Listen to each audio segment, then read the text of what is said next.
سيدنا وحبيبنا محمد وعلى آله وأهل بيته وصحبه أجمعين. أما بعد،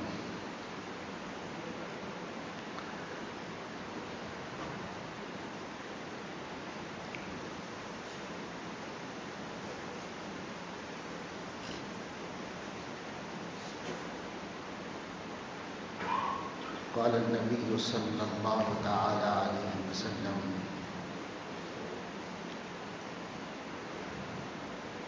أكرموا أولادكم وأحسنوا آدابهم، أو كما قال عليه الصلاة والسلام.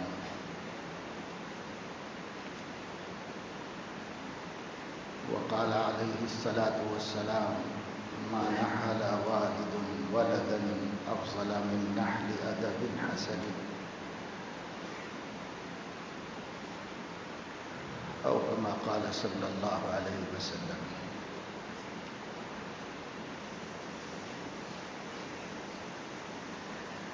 گزشتہ جمعے میں بہت تفصیل کے ساتھ آپ کے سامنے یہ بات آئی تھی کہ پیارے آقا سیدنا و حبیبنا حضرت محمد صلی اللہ تعالی علیہ وسلم محسن اعظم ہیں اور انسانیت کو حیوانیت کی سطح سے اٹھا کر انسانیت کے بلند مقام تک پہنچانے کا کام اس دنیا میں آپ نے فرمایا، اور آپ صلی اللہ علیہ وسلم کی بدولت آج بھی انسانیت کو کہیں کوئی امید کی کرن نظر آتی ہے اور کہیں حقوق کی روشنی دکھائی دیتی ہے، تو وہ آپ ہی کی تعلیم اور آپ ہی کی رحمت للعالمین کے صدقے میں ہے.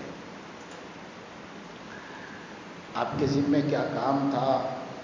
4 ذمہ داریوں کو قرآن کریم نے بار بار اجاگر کیا ہے، جس کا ہم نے گزشتہ آپ کے سامنے تذکرہ کیا. اللہ تعالیٰ جس کو اپنا محبوب اور مقبول بندہ بناتے ہیں، بالخصوص جس کو نبوت کے لیے منتخب فرماتے ہیں، وہ ہمہ جہت شخصیت ہوتی ہے. دوسروں پر آپ نظر ڈالیں گے، کسی جہت اور کسی پہلو سے وہ باکمال ہوتے ہیں، اور وہی ان کی محبوبیت اور مقبولیت کا سبب بن جاتا ہے. لیکن نبی کسی جہت سے باکمال نہیں، بلکہ ہمہ جہت باکمال ہوتا ہے. ایک انسان کی زندگی میں جتنی خوبیاں ہونی چاہیے، جس اعتبار سے ہونی چاہیے، جس نسبت سے ہونی چاہیے، جس رشتے سے ہونی چاہیے، وہ سب کی سب نہ صرف نبی میں موجود ہوتی ہے بلکہ بدرجہ اتم موجود ہوتی ہے، مکمل، کمپلیٹ ان کے اندر. سیدنا محمد الرسول اللہ صلی اللہ علیہ وسلم تو پھر نبیوں کے نبی اور انبیاء کے امام تھے، تو ان کی ہستی اس اعتبار سے اور بھی زیادہ جامع اور بھی زیادہ باکمال تھی.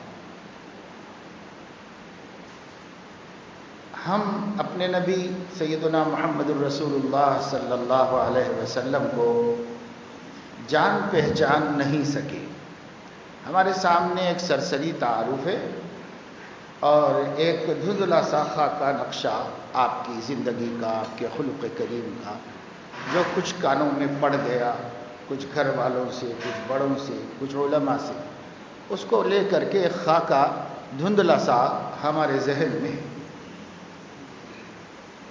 غنیمت ہے کہ پھر بھی اس کی وجہ سے عقیدت ہے، احترام ہے. لیکن ہمارے نسلوں کے سامنے آپ صلی اللہ علیہ وسلم کا وہ تصور بھی نہیں، اور ہماری عورتوں کے سامنے بھی علی الاکثر آپ صلی اللہ علیہ وسلم کی زندگی کا کوئی خاص خاکہ اور تصور نہیں. ہونا تو یہ چاہیے تھا کہ اس محسن اعظم اور محبوب اعظم کی ہماری زندگی میں نہیں، ہمارے دل کی گہرائیوں میں ایسی تصویر بنی ہوئی ہوتی کہ ہم جدھر دیکھتے ہمیں اپنے آقا کا نقش نظر آتا، ان کا نگار دکھائی دیتا، لیکن ہم نے ایسی کوئی محنت کی نہیں ہے، ہم نے ایسی کوئی کوشش کی نہیں ہے، نہ اپنے لیے نہ اپنے بال بچوں کے لیے، تو ہمارے دلوں میں اس کا کوئی خاص نقش نہیں ہے۔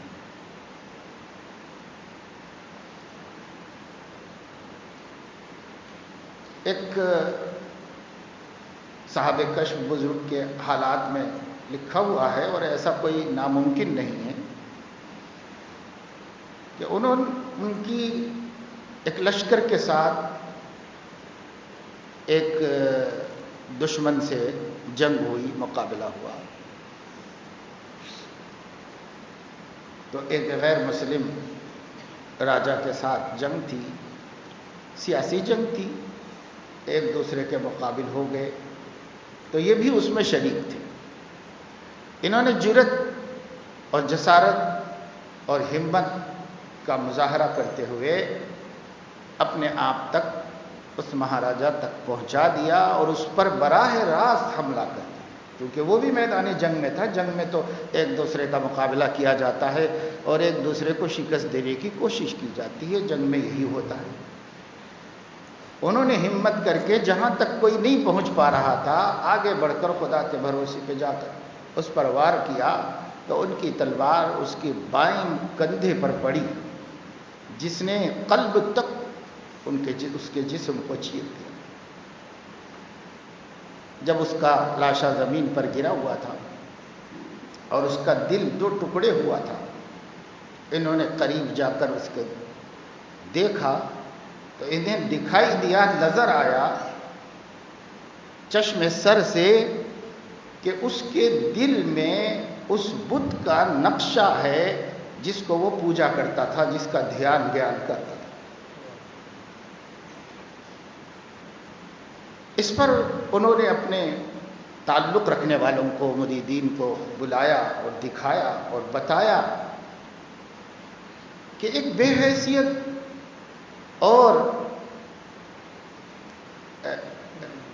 کسی قسم کی قوت و طاقت نہیں رکھنے والا عاجز بت جو اپنے ہاتھوں سے بنایا گیا ہے، اگر آدمی اس کو اتنا دھیان دے اور ہر وقت اس کی طرف اتنی توجہ رکھے کہ وہ اس کے دل میں نقش ہو جائے۔ ہم زبان سے لفظوں میں تو بولتے ہیں کہ اس بات کو دل پہ نقش کر لو، اس کو دل پہ نقش کر لو، لیکن آؤ دیکھو یہاں کس طرح اس کا محبوب اس کے دل پہ نقش ہے۔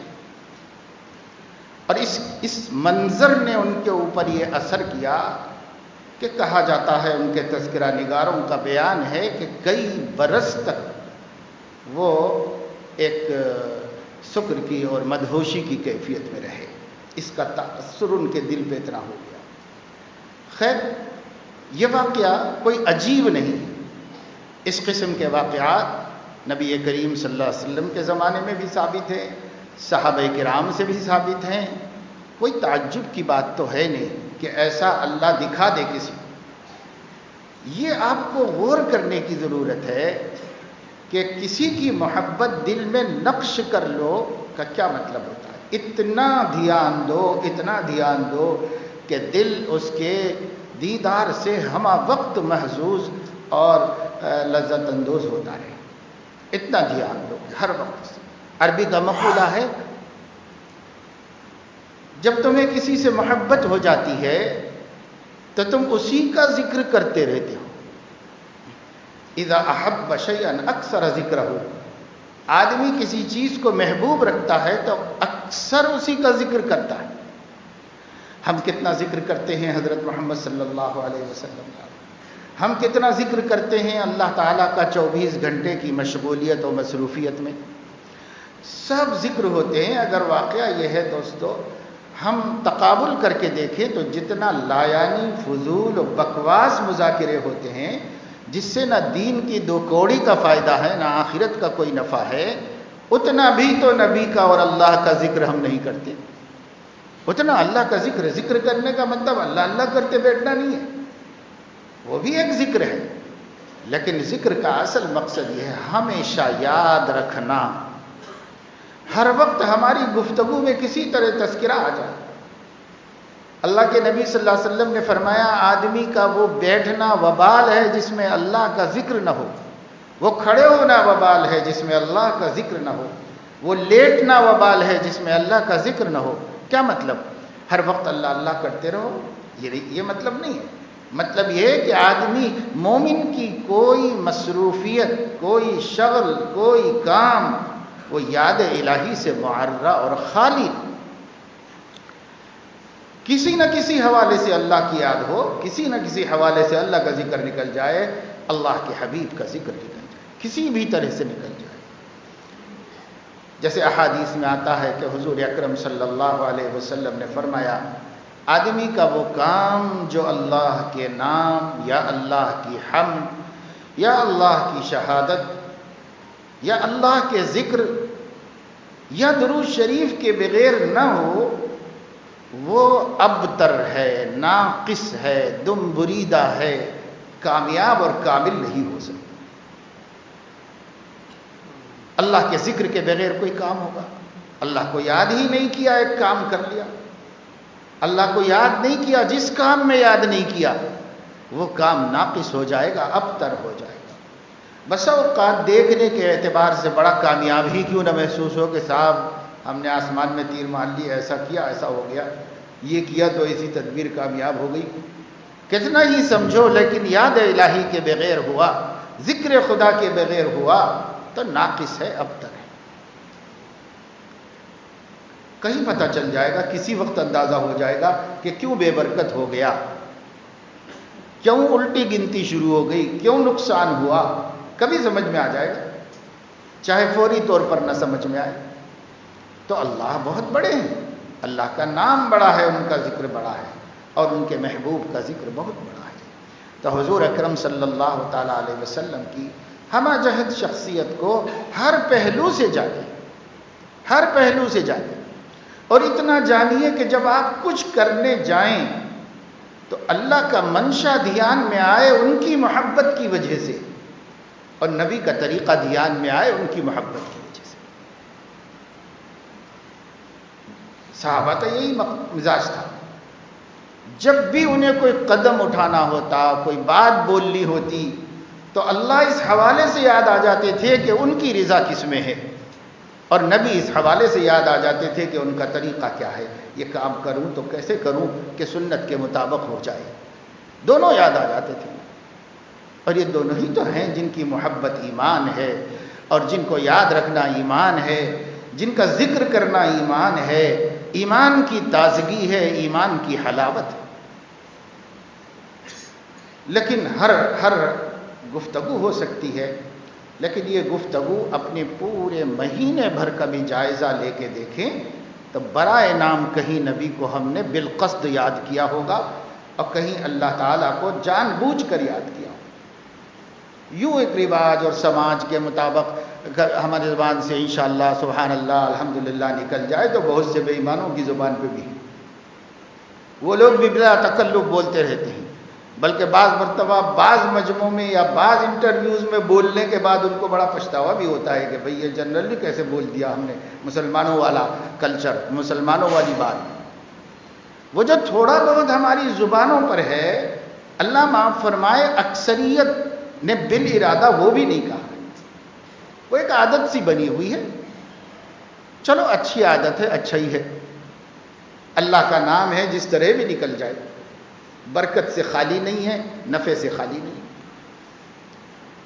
لیکن میرے دوستو، بالارادہ کتنی دفعہ ہم اللہ کو یاد کرتے ہیں؟ جب بھی کوئی کام کرنا ہوا، اور صبح سے شام تک کام ہی کرتے ہیں، یہاں تک کہ جب ہم بستر پہ لیٹ جاتے اور سو جاتے ہیں، وہ بھی ایک کام ہے۔ جب بھی کوئی کام ختم کر کے دوسرا شروع کر رہے ہوں، کرنا ہی ہے دن بھر، ہر ایک کو کرنا ہے، کوئی بیکار نہیں، کچھ نہ کچھ کر ہی رہا ہے، کچھ نہ کچھ کر ہی رہا ہے۔ ایسا کون ہوتا ہے جو 24 گھنٹے پڑا سوتا رہتا ہو؟ تو جو بھی کر رہے ہوں، ہر کام کے کرتے وقت میں اللہ اس حوالے سے یاد آ جائے کہ ان کی رضا کیا ہے، اور نبی اس حوالے سے یاد آ جائیں کہ ان کا طریقہ کیا ہے۔ یہ ایک طویل اور لمبی جستجو کے بعد ہمارا مزاج بن سکتا ہے. آج بھی بنا ہوا ہے اللہ کے بعض بندوں کا. وہ اللہ کی یاد کے بغیر اور نبی کی یاد کے بغیر کوئی قدم اٹھاتے ہیں، نہ حرکت کرتے ہیں، نہ سکون. ہر جگہ انہیں بس یہی لخلخہ، جس کو ہم کہتے ہیں لخلخہ لگا ہوا ہے. ہر وقت یہی، اللہ کیا چاہتے ہیں، اللہ کیا چاہتے ہیں، اللہ کیا چاہتے ہیں. جس کا ہر وقت یہ دھیان ہو، وہ جو اللہ نہیں چاہتا وہ کرے گا ہی کیوں؟ وہ تو یہی فکر میں ہے کہ اللہ کیا چاہتے ہیں، کیونکہ اس کا ایک محبوب ہے، وہ اپنے محبوب کو راضی رکھنا چاہتا ہے. اور طریقہ کس کا؟ تو طریقہ محبوب کے محبوب کا ہوگا. محبوب کے محبوب کا طریقہ ہوگا تو پسندیدہ ہوگا، مقبول ہوگا. اس لیے اس کے دھیان میں ہے، ان کی فکر میں ہے. اور پھر اس وجہ سے بھی کہ دنیا میں کوئی بھی کام کرنا ہو، اگر وہ کام انسانی شرافت کے مطابق ہے اور کیا جانا چاہیے، تو اس کام کا دنیا میں جتنے طریقے ہوں گے ان سب میں سب سے اعلیٰ، افضل، خوبصورت، کامل و مکمل طریقہ سیدنا محمد الرسول اللہ صلی اللہ علیہ وسلم. ساری دنیا کھاتی ہے، لیکن نبی کا کھانے کا بھی ایک طریقہ ہے. ساری دنیا پہنتی ہے، لیکن نبی کے پہننے کا بھی ایک طریقہ ہے. ساری دنیا سوتی جاگتی ہے، نبی کے سونے جاگنے کا بھی ایک طریقہ ہے. آپ ساری دنیا کے طریقوں کو سامنے رکھو، پیارے آقا صلی اللہ علیہ وسلم کے طریقے کو سامنے رکھو. چاہے وہ سنت بحیثیت شریعت ہم پر لازم کی گئی ہو، یا یہ کہ لازم نہ کی گئی ہو مگر ان کا اپنا طریقہ ہو، جس کو عادت کہتے ہیں عرف میں. اس عادت کو بھی دیکھ لو تو دنیا کا کوئی طریقہ اس عادت سے اچھی عادت کی شکل میں سامنے نہیں آ سکتا. شرط ہے اپنے ضمیر کا زمانے سے متاثر نہ ہونا. جس کا ضمیر دوسروں سے متاثر ہو چکا ہے وہ تو مردہ ضمیر ہے، وہ کیسے اچھے برے کا پتہ چلا سکتا ہے؟ وہ اچھے برے کا پتہ نہیں چلا. وہ شکست خوردہ ہے، وہ کسی اور کی عزت سے مغلوب ہو گیا ہے، کسی اور کو اپنے سے اچھا مان چکا ہے، کسی اور کے اوپر وہ رشک کر رہا ہے، حسد کر رہا ہے، اور کسی اور کو اس نے اپنے لیے ہیرو اور آئیڈیل مان لیا اور تسلیم کر لیا ہے. یہ شکست خوردہ دل ہے. اگر دل شکست کھایا ہوا نہیں ہے اور پھر وہ تمام طریقے سامنے رکھ لے تو اس کی آنکھ، اس کے دل کی آنکھ کہے گی کہ یہ ایک طریقہ ہے جو سب سے اچھا ہے. جہاں جا کے نظر ٹکے گی اور جہاں جا کے دل قربان ہوگا وہ سیدنا محمد الرسول اللہ صلی اللہ علیہ وسلم کا طریقہ ہے. یہ لفاظی نہیں ہے، یہ کوئی مجلس گرمانے کی باتیں نہیں ہیں. حقیقت ہے. کوئی تجزیہ تجربہ کر کے دیکھے صاف دل کے ساتھ، قلب سلیم سے، اور جس کی نظر پاک ہو، جو پہلے سے آلودہ نہ ہوئی ہو کسی اور چیز سے، کسی اور منظر سے، وہ کر کے دیکھ لے. دیکھے اس کی آنکھ دیکھے گی اور سمجھ پائے. ز فرق تاب قدم ہر کجا کے می نہ گرم، کرشمہ دامن دل می کشت کے جائی جاست. شاعر کہہ رہا ہے کہ سر سے لے کے پیر تک اس ہستی کو جہاں کہیں دیکھتا ہوں، جدھر نظر جاتی ہے ان کا کمال میرے دل کا دامن گھسیٹ لیتا ہے اور کھینچ لیتا ہے کہ فدا ہونے اور قربان ہونے کی جگہ یہ ہے. ہر کمال، ہر جدھر دیکھو کمال، جدھر دیکھو کمال. کرشمہ ان کا کمال دامن دل بھی کشت کے جائی جاست. قربان ہونے اور فدویت کا مقام یہ ہے، یہاں آؤ، یہاں قربان ہو جاؤ. صحابہ اگر یہ کہتے تھے یا رسول اللہ فدا کا ابی و امی، اے اللہ کے رسول میرے ماں باپ آپ پر قربان، تو یہ ان کی لفاظی نہیں تھی. انہوں نے ماں باپ کو قربان بھی کر دیا تھا اگر ضرورت پڑی تھی نبی پاک صلی اللہ علیہ وسلم کے لیے. ان کی ہستی ایسی ہے کہ سب کچھ کھویا جا سکتا ہے پانے کے واسطے اور سب کچھ قربان کیا جا سکتا ہے. تو سیدنا محمد الرسول اللہ صلی اللہ علیہ وسلم کی ہمہ جہت اور ہمہ گیر پہلوؤں میں سے ایک پہلو آپ صلی اللہ علیہ وسلم کا بچوں سے محبت کرنا ہے۔ آج مسلمانوں میں یہ سنت بھی نہیں، بچوں سے محبت کی جائے، بچوں سے پیار کیا جائے۔ بچے حقدار ہیں کہ ماں باپ ان سے پیار کریں، بچے حقدار ہیں کہ بڑے ان سے شفقت کا معاملہ کریں، محبت کا معاملہ کریں، وہ ان کا حق ہے۔ آج ہم مسلمان اس حق کو چھینتے ہیں، دعائیں کر کے، ارمانیں کر کے، تمنائیں کر کے اللہ پاک سے اولاد مانگتے ہیں۔ اللہ پاک اولاد دیتا ہے تو ان کے حقوق کو نہیں ادا کرتے۔ ان کے حقوق میں ایک حق محبت کا ہے۔ محبت کرو، پیار کرو ان سے، ظاہری طور پر بھی کرو، دل سے بھی کرو، دماغ سے بھی کرو۔ بہت سے لوگ ہیں دماغ سے تو کرتے ہیں کہ صاحب اچھا پڑھاؤ لکھاؤ، قابل بناؤ، بچے جاہل نہ رہیں، بچے اچھا اپنے پیروں پہ کھڑے ہوں، بچے کو اچھی نوکری ملے، اچھا کمائیں۔ عقلی طور پر تو وہ کرتے ہیں بھلائی ان کے ساتھ، لیکن عملی طور پر نہیں کرتے ان کے ساتھ۔ سوچتے اچھا ہیں، کرتے اچھا ہیں، دن رات محنت کر رہے ہیں، کما رہے ہیں، اپنی خواہشات سب لٹا دی کہ کچھ بچوں کے لیے جوڑیں، کچھ کمائیں، کچھ جائیداد بنائیں، کچھ بچوں کے لیے اچھا کریں، پڑھائیں لکھائیں، اچھے اسکول میں شریک کریں، اچھی ڈگری دلائیں، سب کر رہے ہیں، لیکن یہ ہے کہ طرز عمل سے ایک بالکل اجنبی شخص کی طرح معاملہ کرتے ہیں۔ طرز عمل کے ساتھ ان کو پیار اور محبت کا معاملہ نہیں کرتے۔ اور نفسیاتی طور پر واقعہ یہ ہے میرے دوستو کہ ایک آدمی کو پیسہ مت دیجئے، ایک آدمی کو کھلائیے پلائیے مت، ایک آدمی پر کوئی آپ خیر خواہی نہ کرے، مگر اس کا من کرتا ہے کہ کوئی ہم سے پیار سے بات کر لے، اس کا جی یہ چاہتا ہے کہ کوئی محبت بھری بات کہے۔ آج ہوتا یہ ہے کہ ہمارا مزاج بن گیا کہ اپنی اولاد سے تو روکھی بات کرتے ہیں، دوسروں سے بڑی شفقت پیار کی بات کرتے ہیں۔ دوسروں کی اولاد سے ہر کوئی یہ کر رہا ہے کہ دوسروں کے بچوں سے بڑے محبت سے بات کر رہا ہے، اپنے بچوں سے جھڑک رہا ہے اور انہیں دھتکار رہا ہے، یا وہ یہ محسوس کر رہے ہیں کہ ابو ہم کو نہیں چاہتے، ہمارا ان کے ساتھ یہ معاملہ، اور دوسروں کے بیٹے کیسے ہو، اچھا پڑھ رہے ہو، کیا کر رہے ہو، ماشاءاللہ، تو وہ یہ سمجھتے ہیں۔ اب ہو یہ رہا ہے ہر آدمی سے دوسروں کے بچے محبت کر رہے ہیں اور اپنی اولاد جا کے دوسروں سے محبت کر رہے ہیں۔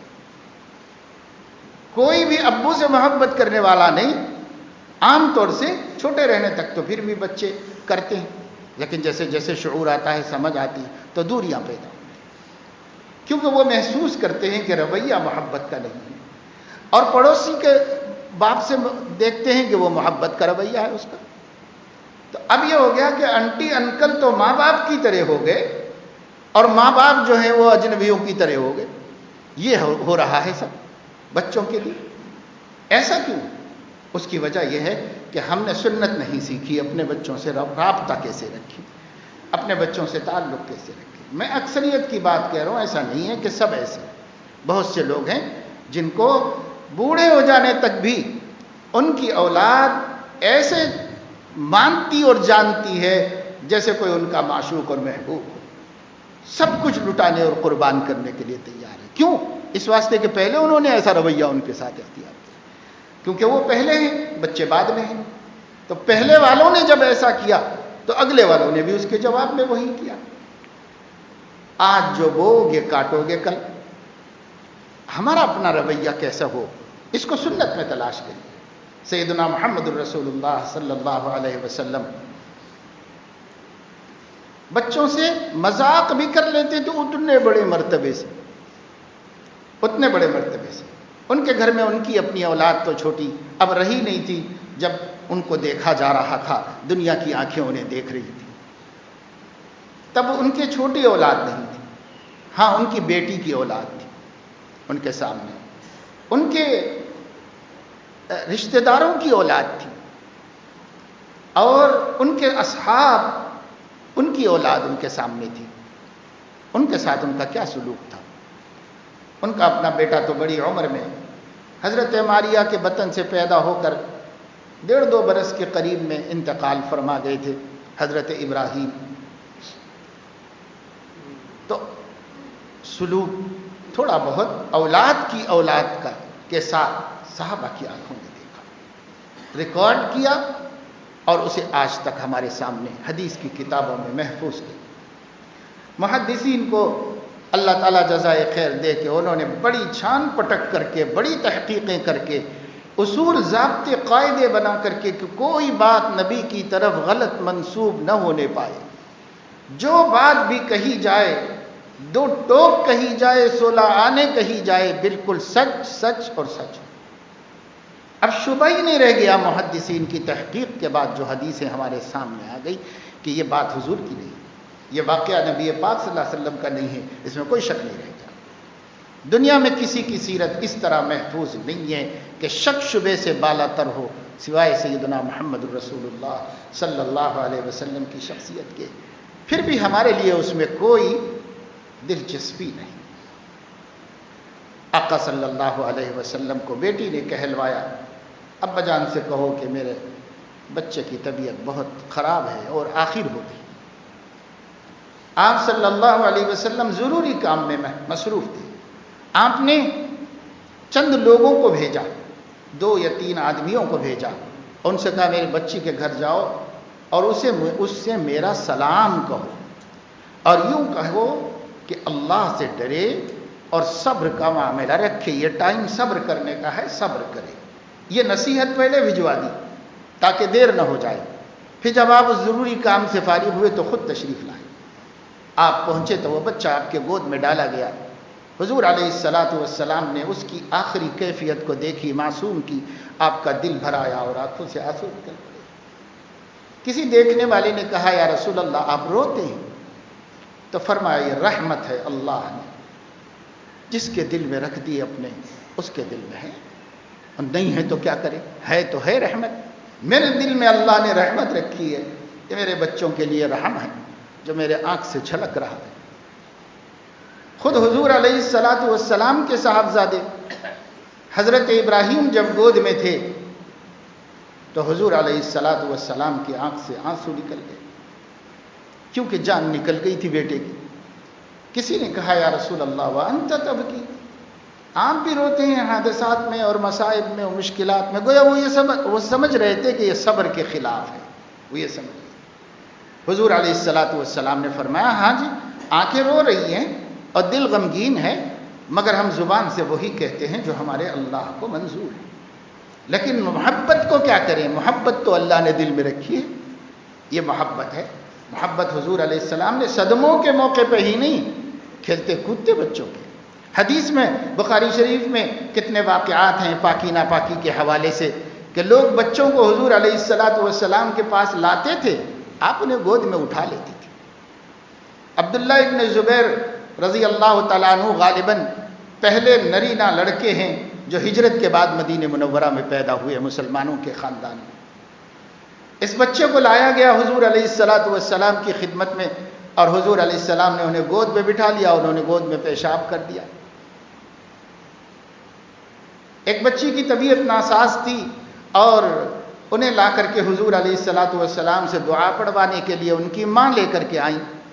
جب حضور علیہ الصلاۃ والسلام کے پاس ان کو چھوڑا، آپ نے ان کو گود میں بٹھا لیا اور حضور صلی اللہ علیہ وسلم نے ان کو دعا پڑھی اور اسے صحت ہو گئی، اسی وقت معجزے سے صحت ہو گئی۔ پھر وہ کہتی ہیں کہ میں ادھر کھیلنے لگی، ادھر ادھر دوڑتے ہوئے آپ کے اطراف میں، پھر پیچھے سے چلی گئی اور آپ کے پشت مبارک کی طرف جا کے دیکھا تو آپ کے پشت مبارک پر مہر نبوت مجھے نظر آئی، اور وہ اس طرح تھی۔ تو چھوٹے چھوٹے بچے لائے جاتے تھے۔ حضور علیہ السلام کا مقام بہت بلند تھا، آپ نبیوں کے نبی تھے، خدا کے بعد سب سے بڑے مرتبے پر تھے، لیکن حضور علیہ الصلاۃ والسلام بچوں سے محبت فرماتے تھے۔ بچے لائے جاتے تھے، گود میں اٹھاتے تھے۔ کتنے واقعات ہیں، بچوں نے کپڑے پہ پیشاب کر دیا، بچوں نے جسم پر پیشاب کر دیا، آپ نے پانی منگایا اور اسے دھلوا دیا۔ بچوں کو لیتے تھے، اپنے بچے نہیں دوسروں کے بچوں سے بھی پیار کرتے تھے۔ راستہ چلتے ہوتے کہیں راستے میں بچے مل جاتے، حضور علیہ السلام کے بارے میں آتا ہے کہ 2 ہاتھوں سے بازوؤں کو پکڑ کر اٹھاتے تھے اور اس کی ناک اپنی ناک کو لگا کر جیسے سونگھتے ہیں اس طرح محبت اور پیار دے کر چھوڑتے تھے اس کو۔ تو حضور علیہ الصلاۃ والسلام کے بے شمار واقعات ہیں۔ ایک صحابی ہیں محمود بن ربیع، ان کا ایک واقعہ ایک ضرورت سے ایک باب میں کتاب العلم میں امام بخاری نے روایت کیا۔ وہ کہتے ہیں کہ میں کوئی 5 برس کا رہا ہوگا، حضور علیہ الصلاۃ والسلام میرے گھر آئے تھے اور میرے گھر کی کنویں پر مجھے اچھی طرح یاد ہے کہ ڈول میں پانی تھا، تو آپ نے ڈول میں سے پانی لیا اور لے کر کے اپنے منہ میں لے کر میرے منہ پہ کلی فرما دی۔ میں 5 برس کا رہا ہوگا، مجھے یہ واقعہ بالکل بھلایا نہیں گیا، یاد ہے۔ شارحین نے فرمایا کہ ایسا کیوں کیا حضور علیہ السلام نے؟ بظاہر یہ اچھا سا نہیں لگتا، لیکن وجہ یہ ہے کہ آپ کے لعاب میں شفا تھی اور وہ سراسر برکت تھی۔ دوسرے یہ کہ بچوں کو چھیڑنا آپ کا مقصد تھا، شارحین نے کہا چھوٹے بچوں کو چھیڑنا اس مقصد سے آپ صلی اللہ علیہ وسلم نے کیا، یہ بھی اپنے سے مانوس کرنے اور محبت پیدا کرنے کی ایک ادا تھی حضور علیہ السلام۔ ایک بچہ تھا جو بہت اپنے ایک پرندہ پال رکھا تھا اس نے، اور اس سے بڑی محبت کرتا تھا، مر گیا۔ چھوٹے چھوٹے پرندے رہتے ہیں، وہ زیادہ رہ نہیں پاتے، اس مر گیا۔ آپ صلی اللہ علیہ وسلم ایک دن اس کے گھر میں گئے تو دیکھا کہ مغموم ہے، کہ اس کا پرندہ مر گیا، جیسے کھلونا ٹوٹ گیا۔ آپ صلی اللہ علیہ وسلم نے اس کو چھیڑا اور فرمایا یا عمیر ما فعل النغیر، نغیر چھوٹی چڑیا ہوتی تھی۔ حضور نے کہا کہ کیا ہوا تمہاری چڑیا کا؟ تو کیا بڑا آدمی بچوں سے بات کری؟ نہیں، حضور علیہ السلام سکھا رہے تھے یہ بھی حق ہے بچوں کا کہ ان سے کچھ بولو، ان سے کچھ بات کرو، کچھ محبت کا انداز اختیار کرو، ان کے غم میں شریک ہو، ان کی خوشی میں شریک ہو، یہ بھی حضور علیہ السلام۔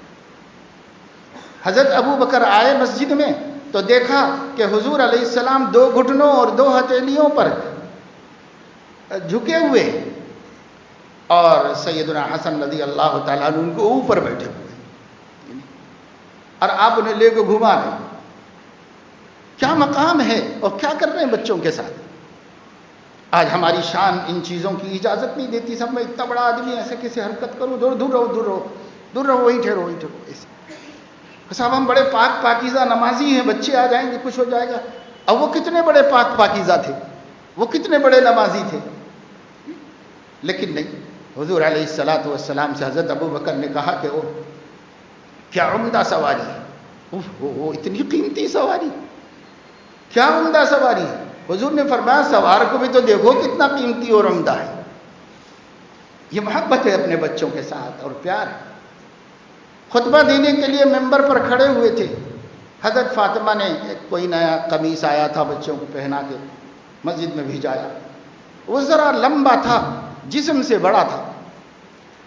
اللہ کے نبی صلی اللہ علیہ وسلم اتر کے گئے اور انہیں اٹھا کے لا کے اپنے بازو کھڑا کیا اور ارشاد فرمایا قد صدق اللہ انما اموالکم واولادکم فتنہ۔ اللہ نے بالکل صحیح کہا ہے کہ بچے بڑے آزمائش ہیں۔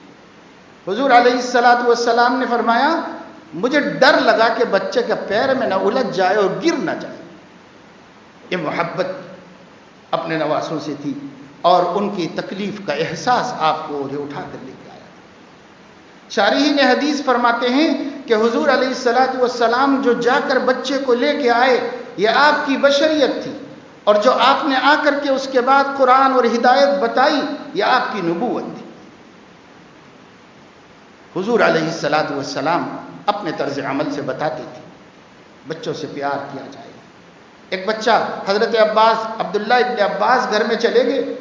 اب بخاری شریف میں ہے کہ میں اپنے میمنہ میری خالہ کے گھر میں گیا اور حضور علیہ السلام کا ایک تکیہ تھا، چھوٹا سا بچھونا تھا جس پہ وہ دونوں سو جایا کرتے تھے، ایک ہی تکیے پر۔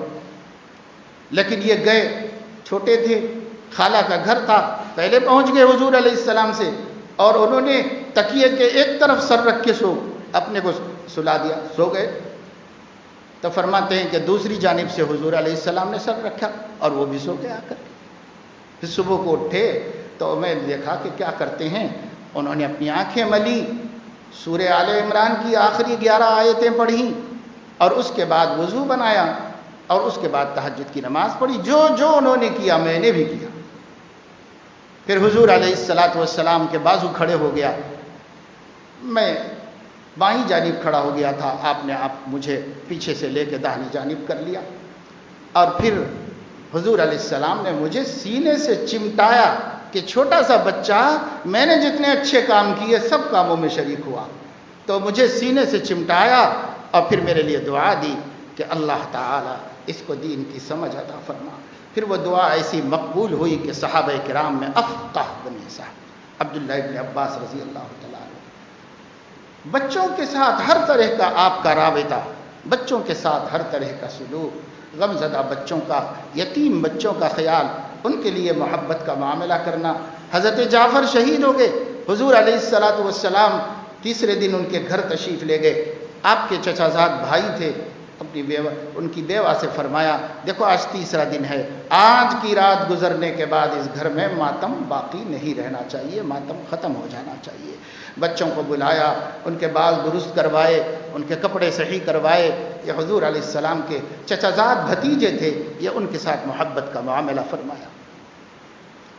بے شمار واقعات ہیں جن کی تفصیل کا موقع نہیں، میں صرف یہ عرض کرنا چاہ رہا ہوں۔ آپ علماء نے اس پہلو پہ روشنی ڈالی ہے، اس پر کتابیں مستقل لکھ دی گئی کہ حضور علیہ الصلوۃ والسلام کا بچوں کے ساتھ سلوک کیا تھا، بچوں کے ساتھ آپ کی محبت کا معاملہ کیا تھا۔ کتنے واقعات ہیں، ایک ایک واقعے سے ہمیں سبق ملتا ہے کہ وہ جو ہمارا بہت باوقار خودداری کا بڑا پن ہے اور سمجھتے ہیں کہ یہ کوئی اچھا کام ہے اپنی اولاد کے ساتھ، حالانکہ یہ نہیں ہے۔ اگر اچھا ہوتا تو ہمارے نبی ایسا کرتے ان کے ساتھ معاملہ، جو نبی نے کیا ہے وہ سب سے اچھا ہے۔ اب وہی ہمیں سیکھنا ہے اور اپنی طبیعتوں کو بدلنا ہے اور اپنی اولاد کو وہ پیار اور محبت دینا ہے کہ بچے ہمارے علاوہ کسی کے وفادار نہ ہوں، دوسروں کے ساتھ خیر خواہی کریں گے، انسانیت کریں گے، سب کریں گے، لیکن اپنے امی اپنے ابا سے بڑھ کر کسی کا معاملہ نہیں۔ آج اولاد کی نافرمانیوں کی شکایت ہے، آج اولاد کے ہمارے ساتھ حسن سلوک نہ کرنے کے شکوے ہیں، بے شک کر رہے ہیں بچے ایسا، اور تکلیف دہ بات ہے، سوہانے روح ہے ان کی یہ حرکت، لیکن ذرا یہ دیکھو کہ وہ پہلے ہیں یا ہم پہلے ہیں۔ جب پہلے سے ہم ہیں تو ہم نے کیا دیا تھا جو ان سے لینے کا ہم ارادہ کرتے ہیں۔ اس وجہ سے ہمیں اپنے رویے کو بدل کر اچھا سلوک کر کے، سنت والا سلوک، بس اور کچھ نہیں، سنت والا سلوک، نبی والا طریقہ، دین کے معاملے میں کسی کی رعایت نہیں کی، نظر انداز نہیں کیا، خدا کے حکم کا ٹوٹنا برداشت نہیں کیا، لیکن پیار اور محبت اور انسانیت اور جو جو ان کو دے سکتے تھے اس میں بھی ایک دقیقہ اٹھا کے نہیں رکھا حضور علیہ السلام۔ ہمیں بھی یہی کرنا چاہیے کہ جہاں اللہ کا معاملہ ہے وہاں سخت بننا چاہیے، اور جہاں پر اپنا معاملہ ہے وہاں پر فدویت کا، بچوں کے ساتھ محبت کا ایسا معاملہ کہ ان کا دل بھی ہماری طرف جھکے اور وہ بھی ہمیں چاہنے والے بن جائیں، اور انہیں محسوس ہو ہمارے سر پہ کوئی سایہ ہے، انہیں ہر وقت یہ محسوس ہو ہم اکیلے نہیں ہیں، ہمارے سر پہ کوئی سایہ ہے، سایہ بھی بڑا شفیق و مہربان ہے، ادھر اماں ہیں اور ادھر ابا ہیں، اور ان کی شفقتیں جب تک ہیں ہمیں کیا پرواہ ہے، ہمیں کیا فکر ہے۔ یہ احساس ہو اور یہ اطمینان ہو، یہ اطمینان ان کو نبی نے دیا اور ہمیں بھی دینا چاہیے ایسا۔ اس لیے اس پہلو سے بھی جانے کی کوشش کریں۔ یوں ایک روزہ جشن منا کے نبی کی محبت کا حق ادا نہیں ہوتا، آپ پورے سال کوشش کرو، ایک ایک پہلو کو نبی کے جانو اور ایک ایک پہلو کو تفصیل سے سمجھو اور اپنی زندگی میں اسے کھوجو، ہے تو خدا کا شکر بجا لاؤ اور نہیں ہے تو اسے پیدا کرو۔ یہ ہے نبی کے ساتھ وفاداری اور یہ ہے عشق و محبت کا تقاضا۔ پوری زندگی سال بھر اور صبح سے لے کے شام تک اور شام سے لے کے صبح تک نبی کے باغیوں کے طریقے پہ گزارتے رہیں اور سال میں ایک مرتبہ اچھل کود کر کے سمجھیں کہ ہم نبی والے ہیں، تو یہ اپنا ہی دھوکہ ہوگا، اپنے دل کو تسلی دینے کا سامان ہوگا۔ نبی کو دھوکہ دینے ہم کامیاب نہیں ہو سکیں گے، نہ اللہ دھوکہ کھاتا ہے نہ نبی دھوکہ کھاتا ہے۔ اس وجہ سے ہمیں چاہیے سچی محبت کرو، وفاداری کا ثبوت دو، اپنے آپ کو وقف کر دو۔ اپنے آپ کے لیے ترجیح کس کی ہے یہ طے کر لو کہ مجھے ہر جگہ جہاں ٹکراؤ ہوگا جو نبی چاہتے ہیں اس کو آگے کر دوں گا، جہاں ٹکراؤ ہوگا جو نبی چاہتے ہیں وہ اس کو آگے کر دوں گا۔ میرا اور نبی کی چاہت کا، میرا اور ماں باپ کی چاہت کا، میرا اور بیوی کی چاہت کا، میرا اور اولاد کی چاہت کا، میرا اور دوستوں کی چاہت کا، میرا اور دنیا کے تقاضوں کا اگر ٹکراؤ ہوگا تو نبی کو آگے کر دوں گا، ان کی چاہت پہلے ہوگی، چاہے کسی کی چاہت ٹوٹ جائے، بلا سے ٹوٹ جائے، ہمیں کیا کرنا ہے اسے۔ ہم اپنے نبی کی چاہت کو ٹوٹنے نہیں دیں گے، وہ آگ گینا ہے، اس میں بال بھی نہ آنے پائے۔ جیسے حباب ہوتا ہے چراغ کے اوپر، اتنا نازک کانچ کا ہوتا ہے کہ ناخن بھی زور سے لگ جائے تو اس کے اوپر بال آ جاتا ہے. ہم اپنے نبی کے قلب مبارک کو اس سے بھی نازک سمجھ کے چلیں کہ کہیں ذرا سا بھی دوری ہو جائے گی، بے ادبی ہو جائے گی، بے التفاتی ہو جائے گی، ناقدری ہو جائے گی، قلب مبارک ٹوٹے گا.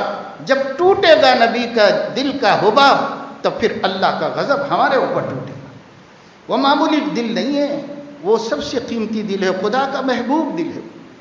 وہ ٹوٹے گا تو کائنات پر خدا کا غضب ٹوٹے گا. اللہ اینٹ سے اینٹ بجا دے گا اگر اس کے نبی کے قلب پر بال بھی آ جائے گا. ہم نہیں سمجھ رہے ہیں کیا مقام ہے، ہم نہیں سمجھ رہے ہیں کیا مرتبہ ہے ان کا، کیونکہ ہمیں نہیں سمجھایا گیا اور ہم نے خود بھی جاننے کی کوشش نہیں کی. اللہ تعالیٰ اپنے فضل و کرم سے ہمیں توفیق عمل نصیب فرمائے، ہمیں اپنے آقا کو صحیح طریقے سے پہچاننے، ہر پہلو سے پہچاننے، ہر جہت سے جاننے کی توفیق عطا فرمائے اور ان جیسا بننے کی توفیق عطا فرمائے. آمین. وآخر دعوانا الحمدللہ.